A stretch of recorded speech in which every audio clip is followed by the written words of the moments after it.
All, this is Dr. Mobeen Sayed from drbeen.com. I hope you are doing well. So my apologies for yesterday's stream. I was using a software called Restream, and that really broke up again and again. Today, I'm actually using a different software called um, StreamYard.com. So let us see how it does. This is the first time I'm using it, so my apologies if it is going to cause any issues as well. So welcome all, and let us start our discussion. The discussion is the same as we did yesterday. I am hoping that I can share my screen today and we can go from there. So welcome and let's start. So yesterday the reason for today's topic is the following. The herd immunity, I continue to hear a lot from various countries, various communities, that either we have developed herd immunity or we are about to develop herd immunity and will be okay once it develops. The craziest statement I've heard so far is by a professor of pathology from a different country saying herd immunity in old people will develop very soon and then they will be protected. So that is a very incorrect statement. At the same time, there is a lot of debate about how the herd immunity will develop. Should people actually mix with each other and talk more and discuss more and come closer more to allow the infection to spread or not? So I wanted to make sure that we understand what is herd immunity, what is reproduction number, and what does it mean for having the herd immunity.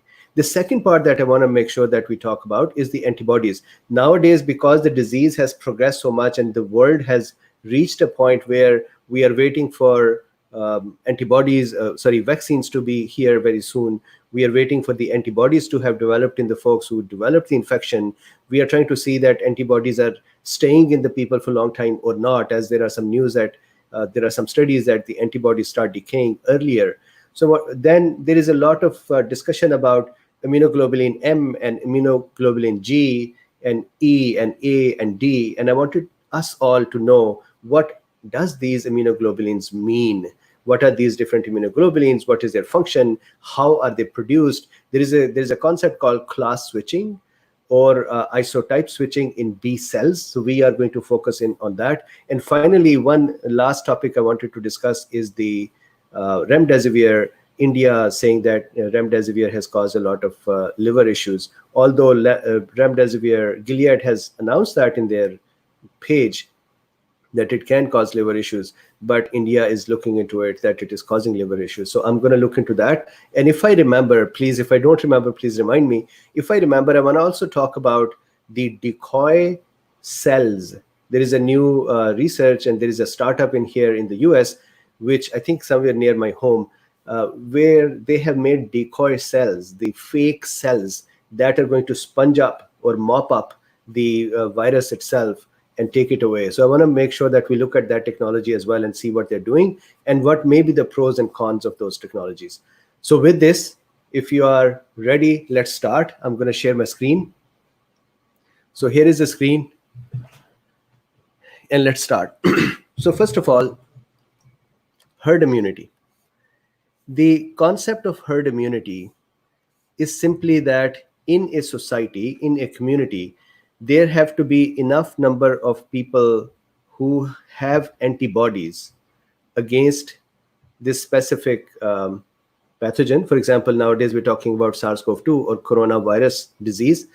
And so there have to be enough number of people who have developed antibodies against that pathogen, that when is a person who is acutely infected with the disease, and that person comes into the community, and the community spread is possible, but the people who have the herd immunity or who have the antibodies, when they come in contact with that person, the pathogen cannot hop from the ill person to the person who have recovered. And because it cannot hop to them, it cannot further go towards those who are yet do not have the antibodies. So it kind of gives a sort of protection to those who are not yet ill. So let's look at how does it work.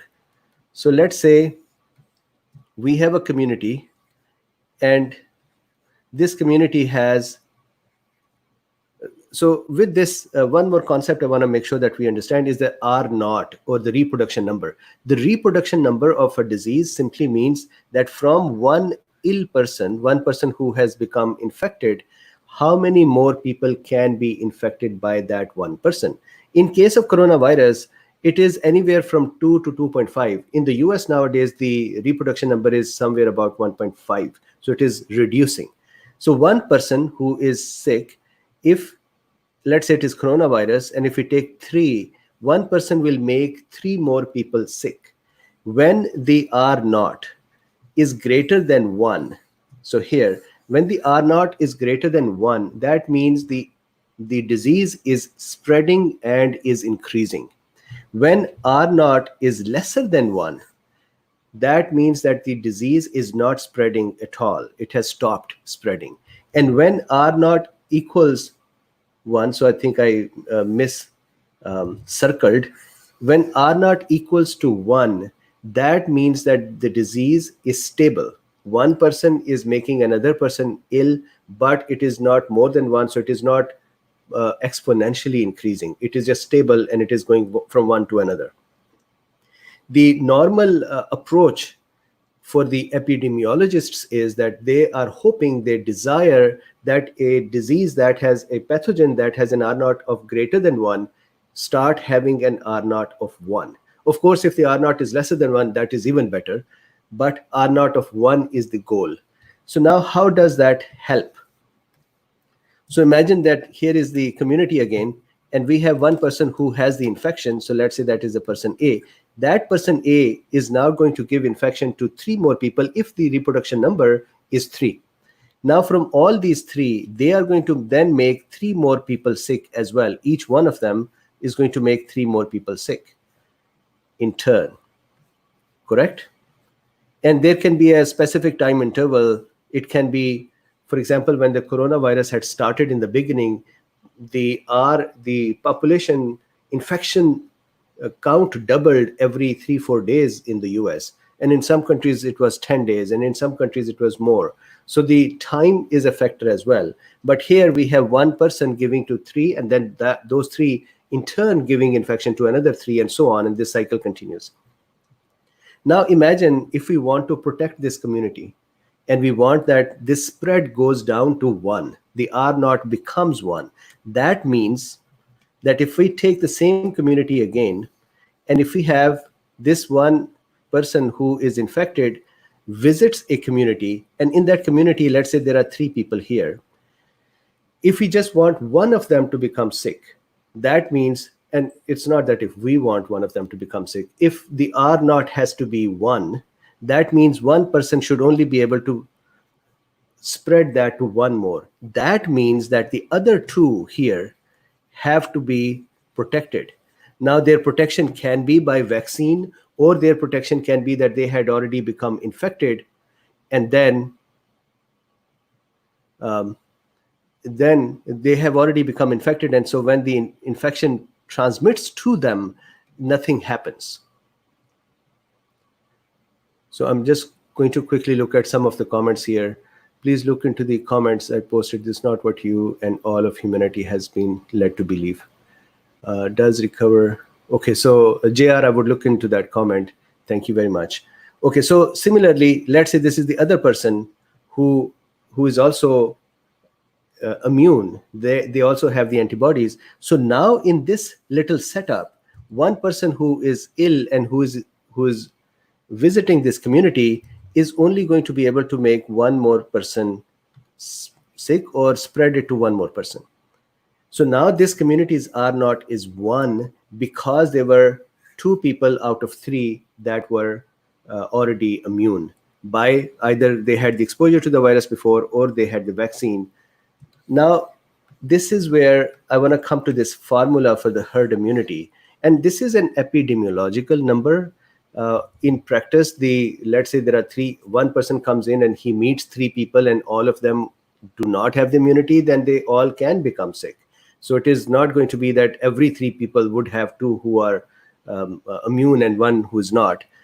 But the formula is R naught minus 1 divided by R naught. So let's say we take the R naught for the coronavirus to be 3, then 3 minus 1 divided by 3 equals 2/3. So 2/3 of the community somehow have to develop the antibodies, either through the vaccines or through becoming infected and recovering. So that is the concept of the herd immunity. A few important and interesting um, articles related to R naught are here. So this, I really loved it. This is from John Hopkins. And there they have talked about what is herd immunity and how can we achieve it with COVID-19. So look, one important thing is, let's say there is a community of 100 million people. If we say that we have to achieve herd immunity, then it is 2/3 of the community, and that is a very large number. And again, we know that 2/3 of the community, when it becomes sick, then it is there is a death rate as well that is to be considered. Now, for the death rate, there are so many ways people have looked at it. One can look at it, the total number of deaths in a community or a country divided by the total number of the population, and that gives a very small fractional death rate. Then there is another way where people have been, or John Hopkins has been looking at it as well, and that is the death rate out of the confirmed cases. And the water muddy over there is that the confirmed cases depends upon the amount of testing done. So if we do not test a lot of people, then we do not know how many people are actually confirmed infected. And so as you expand the testing, you can get a better, clearer picture of the exact death rate. So the death rates that we see reported normally are because there is not enough testing, and these are not exactly accurate. I would suspect that the death rates are actually lower if you do a lots of testing and see how many people had become infected. The death rate, when we compare that, when we look at it from the whole population, I think that is a little bit of a underestimation, because we cannot say a point in time that out of 100 million people, let's say 50,000 died, that is a death rate and it would sustain. The reason for that is that the 100 million people have not become sick. Only a smaller proportion has become sick, and these 50,000 are dead out of these smaller number. And what is that small number? We are not certain. So confirmed cases is a muddy area as well. So I hope that this clarifies the idea of the herd immunity and the R naught. The reason for I said this was that I heard a few days ago from a country which has about 220 million people's population, and they were saying that, hey, we think that over here, herd immunity needs to be approached. Again, if we say 2/3 of the people have to become infected and then they would become immune, that is a very large number, and the possibility of mortality and morbidity is very high. Second concept here with the herd immunity, and then I'm going to move to the next topic, is that the vaccination. So vaccination can help with the antibodies as well, that as we inject the vaccine in a person, that person develops antibodies against the virus, and that is also now, that person is now part of the herd immunity as well. The question, again, we have not given those vaccines yet in public. So the question is still out there that when the vaccines are given, what are the after effects of the vaccines? What are the positive outcomes of the vaccine? What are the duration and durability of the antibodies that are produced? So let's look at the next topic over here, which is the antibodies. So this is what I was trying to work on yesterday, and I had to do a lots of hand waving. So I hope that you guys are all able to see this. And let's look at this one. I really, really love this topic. So let's say the idea, this topic, the outcome of this topic in your mind should be that at the end of this topic, one, you should be able to differentiate that what is a immunoglobulin or antibody D type, what does it do, M type, G type, E type, and A type. What are these different types? How do various B cells make one or the other? And what is their function? So let's look at this. Here on top, I have this genetic material. I believe that we all have looked at this many, many times, that normally what happens is that here is let's say this is a macrophage.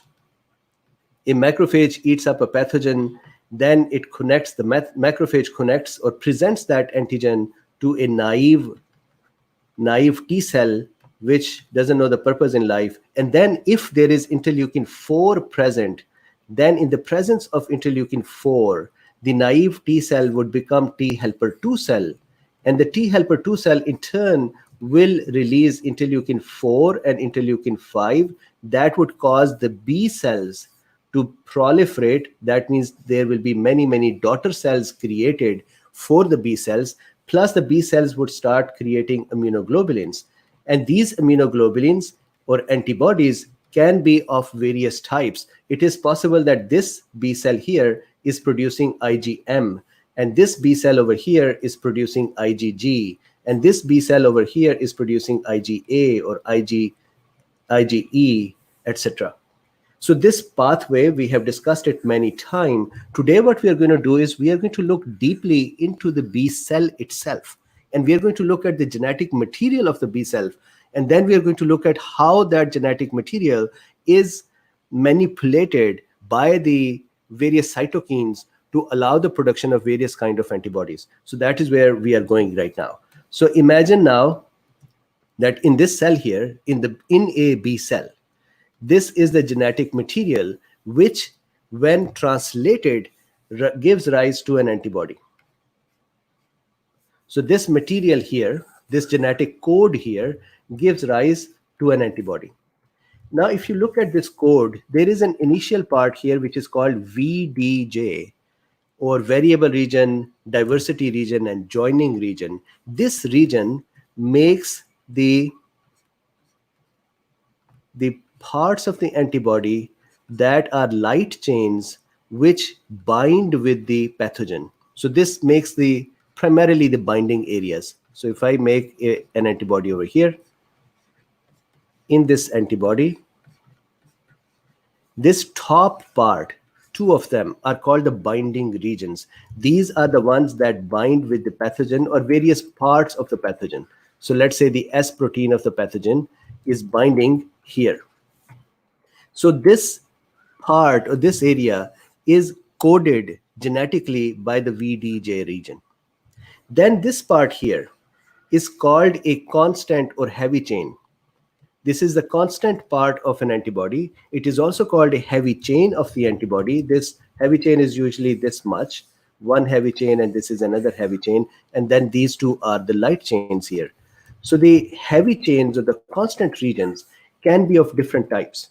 So imagine if you have in your tool set, imagine if you have a wrench, and the wrench, this is the head of the wrench, and then this is the lever or the handle of the wrench. And it is possible that we can make various kinds of handles.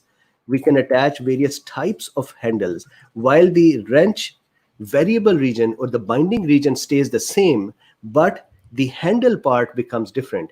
And the benefit of this handle becoming different is that then this antibody can function differently. So let's look at how does that happen. So here, if you see here, this is mu gene. So this is a gene in the DNA of the B cell, which gives rise to, or it is called a mu genes, and this would give rise to immunoglobulin M. Then next to this is the delta gene that will give rise to immunoglobulin D. A B cell, when it becomes active, that B cell generally is able to make the immunoglobulin M and immunoglobulin D, or antibody M and D, simultaneously. This is the only time that one B cell can make two antibodies simultaneously. Normally, when you would see for the other antibodies, a B cell would only be able to create one kind of antibodies at one time. So that is the concept we try to understand. So if you see here, see this area here, this little box, this red box, this is a stop region. So what happens is that when we start making proteins from our DNA, the DNA gets copied up to a stop region. So this much of the DNA will be converted into messenger RNA, and that messenger RNA will then go into the cytoplasm, and we will make immunoglobulins. So for example, in this genetic code here, the B cell will produce, so if I make a B cell over here, this will produce IgD and IgM, two antibodies, because these are the two, this is IgM gene and this is IgD gene, and then we stop here. The enzymes that are making messenger RNA, we do not allow them to continue past. We stop here. So now this B cell was making IgD and IgM. Then we pour some cytokines on it, interleukin 4, interleukin 5, and other interleukin 4, interleukin 5, then tumor necrosis factor, and other cytokines. When we pour those cytokines on this cell, the cell would divide or give rise to daughter cells. So let's say these are the two daughter cells that came from this parent cell. Now when the daughter cell DNA is being formed, at that time, this is the fascinating part. At that time, what happens is that this part, the initial part of the genetic material that was giving rise to D and M, that is removed. It is spliced out. It is cut out. So the remaining part now, so if you see here, what is happening is that this part has been removed and it has been thrown away. So then this variable region is now joined with this part of the genetic material. When that happens, when this splicing happens, look at this part of the genetic material here. This is gamma 1, gamma 2A, gamma 2B. So all of these are going to give rise to immunoglobulin G. So now when a B cell that has its genetic material removed for D and M, then it would start producing immunoglobulin Gs. So this daughter cell may be over here. Let's say here is a daughter cell, and this daughter cell has started making immunoglobulin G. On the other hand, it is also possible that the genetic material from here all the way till here is removed. All of them, this is removed. That means that the next gene that is available to make the constant region is epsilon gene, and that would give rise to immunoglobulin E. So let's say over here, there is another daughter cell, and that daughter cell has the genetic material removed up to epsilon. So this B cell would now produce IgE. And in the same vein, let's say there is another daughter cell where this much of the genetic material has been removed. If that is the case, then we are left with the alpha, and that would give rise to immunoglobulin A. So if I go back here and say there is another daughter cell, and this daughter cell has all the genetic material removed that made the immunoglobulin D, M, G, and E, then this daughter cell is going to start making IgA. And here is the important concept here. Once a part of the genetic material is removed from the DNA of a B cell, then that part cannot be reused. Now this B cell, which only has left the alpha gene to make the immunoglobulin A, this B cell can only make immunoglobulin A. It cannot give rise to daughter cells which can make, let's say, make IgD. So once the class switching occurs, the B cell loses the capability of producing a previous kind of antibody. However, when the B cells are dividing, and when they are multiplying, and when they are giving rise to daughter cells, they may give rise to some cells that are still making IgD and IgM. They may give rise to some cells that are making IgG, others are making IgE, others are making IgA. So that means simultaneously it is possible that the B cells are making various kinds of antibodies. Now the question is, and how do you remember the sequence? So over here I have a doctor, her name is MD Gia. So if you see here, MD Gia, and what is this mnemonic? This mnemonic actually shows us a sequence of the genes for immunoglobulins. The first gene is M and D, that is the first set. After that is immunoglobulin G gene, antibody G gene, then antibody E gene, then antibody A gene. So remember that with MD Gia. MD Gia is a doctor and her name is Gia and she's a doctor, so MD Gia. Now, after the class switching, I wanted to also talk about it. And again, I want to keep connecting it back to our discussions about COVID-19. It is important for us to understand that IgG is, for example, very important for for the convalescent patients or recovered patients. IgM usually comes in the early part. IgA is very important for protecting our mucous membranes or the membranes in our body that are wet. IgE is usually related to allergens. So because of this, this is something that is important for us to keep in mind. So look here. What causes a B cell to class switch towards IgE, G, and A?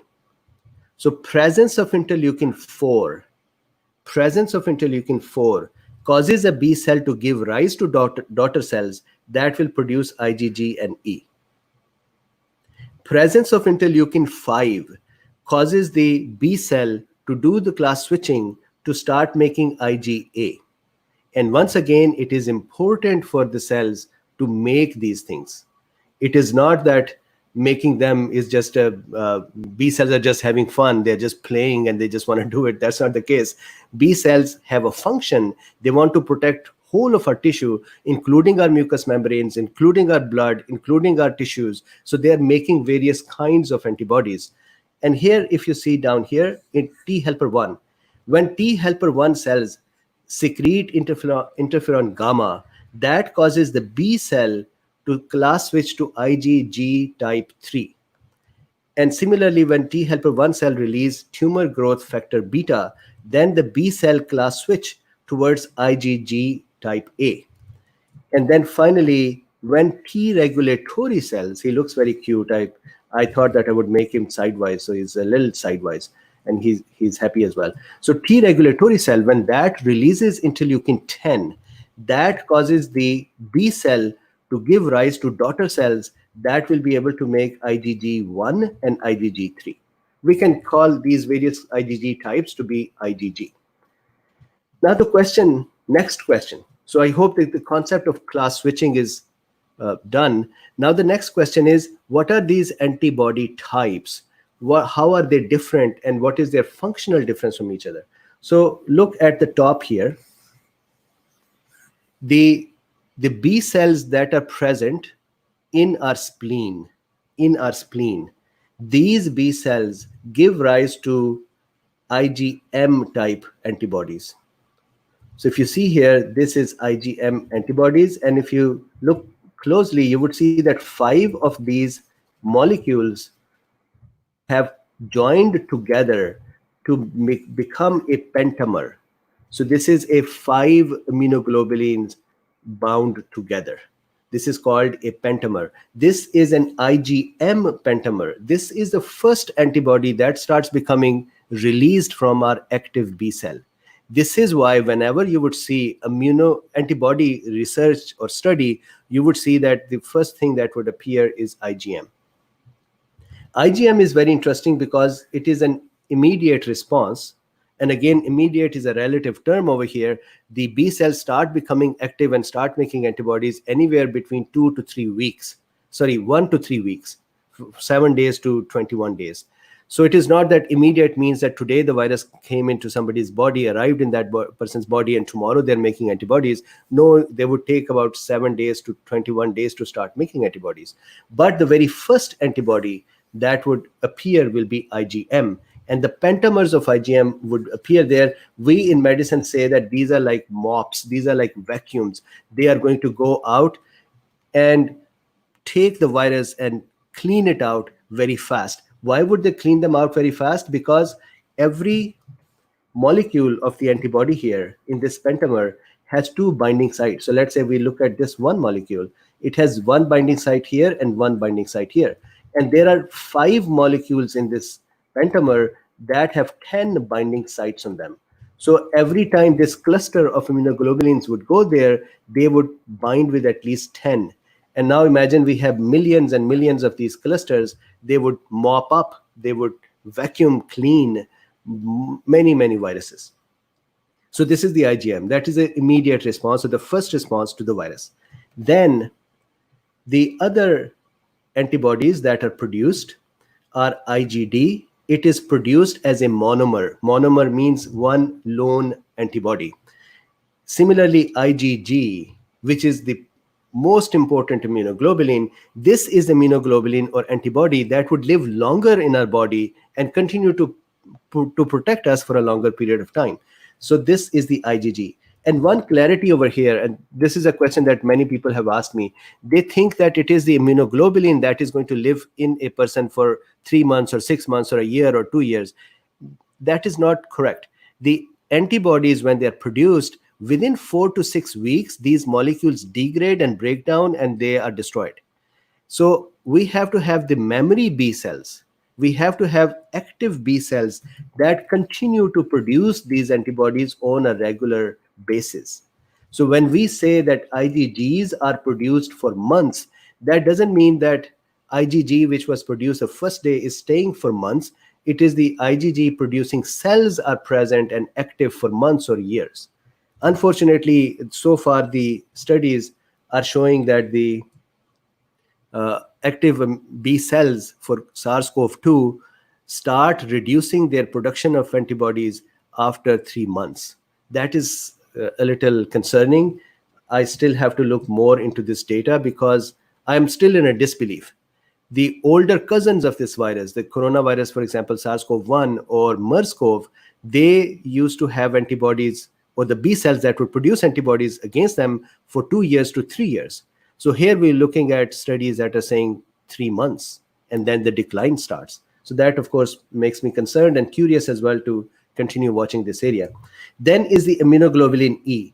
Immunoglobulin E is also a monomer. Normally, immunoglobulin E itself doesn't do much immune things. It would actually can go and attach to mast cells, and mast cells are present in lots of our tissues. These IgE go and attach to mast cells and appear as receptors there. And normally when the allergens come in, then these antibodies, two nearby antibodies, they become short-circuited when the allergens connect there, and they cause the mast cell to become active, which in turn cause degranulation. That means whatever things it has, chemical substances the mast cell has, it degranulates them, it releases them. For example, histamine is very important, and that causes allergies. So IgE is kind of a bad one, that it causes allergies. And finally, IgA. This one is IgA. IgA, if you look closely, it actually is two antibodies that have been joined together. So these are the divalent antibodies, or they are two antibodies joined together, released from the B cells. Once they are joined and released, the function of IgA is to protect our mucous surfaces. Mucous surfaces mean the surfaces inside our mouth, in the nose, in the eyes, in our reproductive system, from the prostatic area where the semen is coming from, the fluids or contribution for the semen. All of those areas where secretion can occur, they can have antibody immunoglobulin A. And when the immunoglobulin A reaches in the mucous membrane, the mucous epithelial cells, that is a cell of these surfaces, they produce another protein called a secretory component. That component is also attached to immunoglobulin A. The function of this component, secretory component, is to protect the immunoglobulin for getting destroyed by our own cells or by the pathogens. So now, how do these antibodies help? IgM, immediate help. IgG, long-term help. IgD and E are not really very helpful. IgG also can cross placenta and go to the fetus. I remember it like this, that G is written like this, and this looks like a pregnant belly. And so IgG, that is my visual mnemonic to know that IgG can actually go to placenta and go to the fetus and help the fetus development. IgA would go into the mucous membranes and protect them. So I hope that is clear. One last point about the antibodies, and that is how the production of antibody comes together. Normally, let's say this is where somebody got exposed to a pathogen.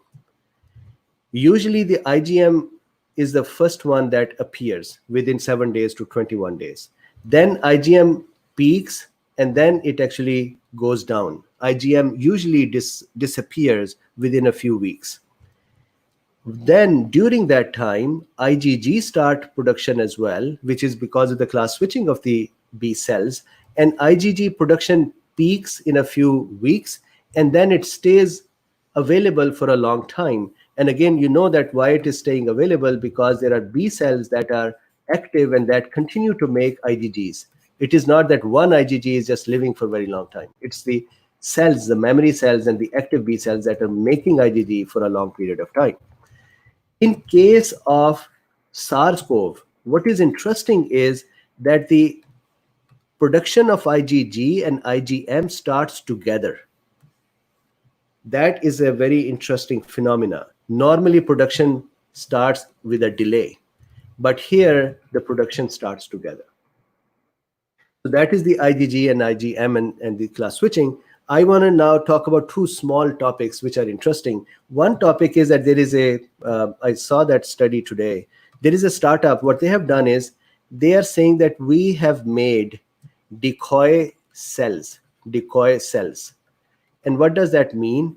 They have taken, so let's say this is one of our true cell, and it has a cell membrane on it. And of course, you know that on the cell membrane, we have ACE2 receptors or enzyme, and we have tons of other proteins on it, which do various functions.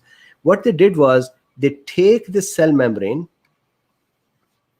they cut it down into smaller pieces, then they wrap it around lipid particles. So let's say this is a tiny lipid particle. They take a piece of this cell membrane and wrap that piece around this particle. So now this particle actually looks like a very tiny microscopic cell. But this is not really a cell. It does not have a nucleus in it. It doesn't have enzymes in it. But the poor, or the evil virus, I called it a poor virus, the virus is going to connect to this fake cell or decoy cell the same way that it would connect with a regular cell.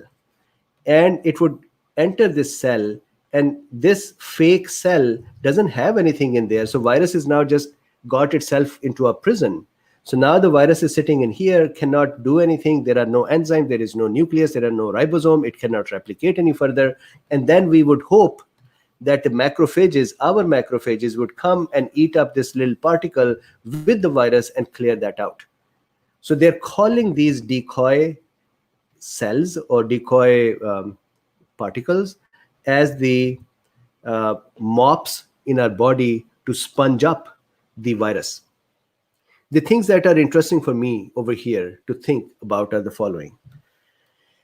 Number one, how much of this will we have to deliver that it can go and pick up the viruses from the body? For example, let's say a virus arrives, SARS-CoV-2, it arrives in our body, it has a lots of lung tissue available to connect with it, to connect with the cells and go in them.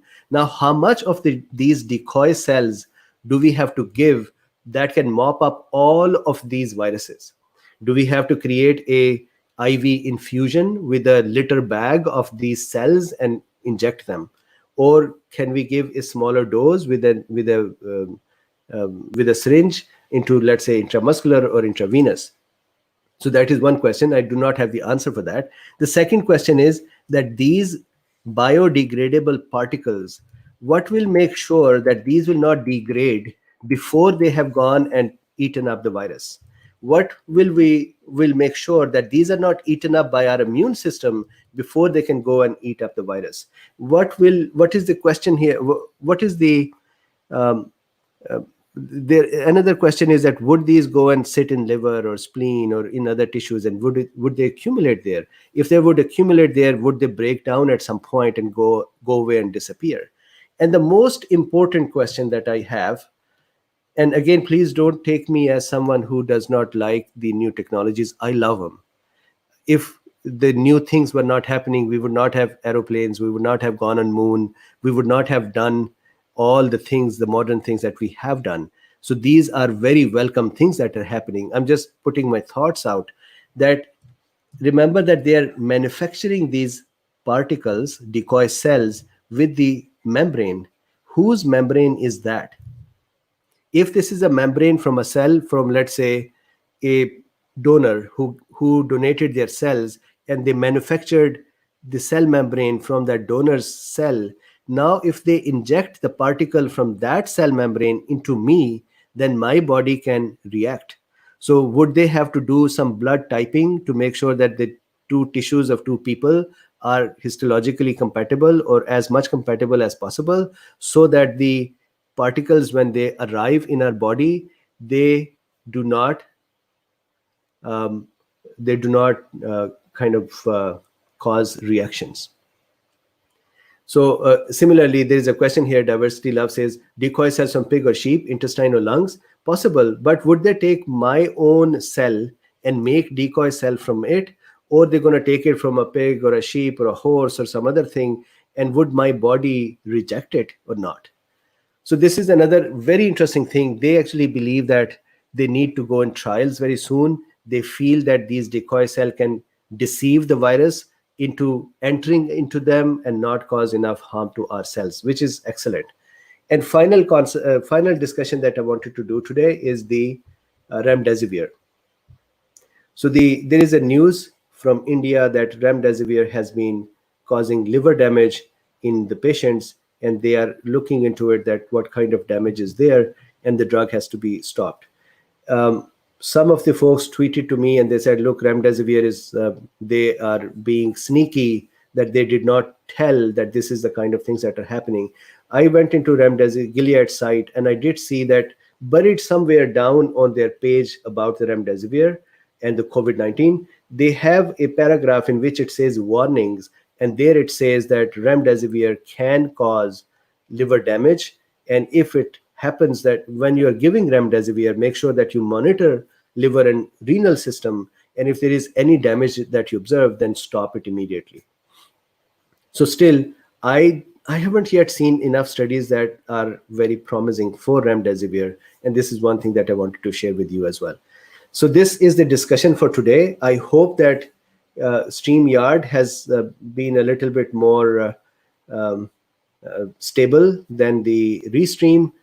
Please do me a favor. Please like, subscribe, and share. That is your big help to me. Somebody today made a comment. Somebody said to me that, why do you talk about remdesivir? And then somebody else said, because he tries to profit off of these things. And then another person had made a comment that, why am I talking about Dr. Richard Bartlett's inhaled steroid concept? And then somebody said in there, because he's trying to profit off of him. Look, in last 3 months, every day, since the morning till now, I prepare these contents so that we can share them together. My business has become severely affected. My business is really down to its knees because I have not paid much attention to it. And if you think about YouTube, these are pennies that they give from the ads that I get. So it is not that I'm profiting off of any of these concepts. It is not that I am trying to sell. Even to the cool beans here, I have never stressed that you go to my site and you buy something or you purchase. I've never tried to take advantage of these discussions. These are very humble offering from Dr. Bean to make sure the whole team, drbeen.com team, of course, my partner, my investors, they have given me this opportunity to have this discussion while business suffers a little bit.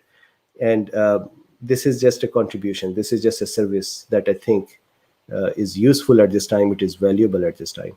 So please do me a favor. If you can like, subscribe, and share, that will be excellent. So thank you very much, and talk to you tomorrow. Stay safe and healthy.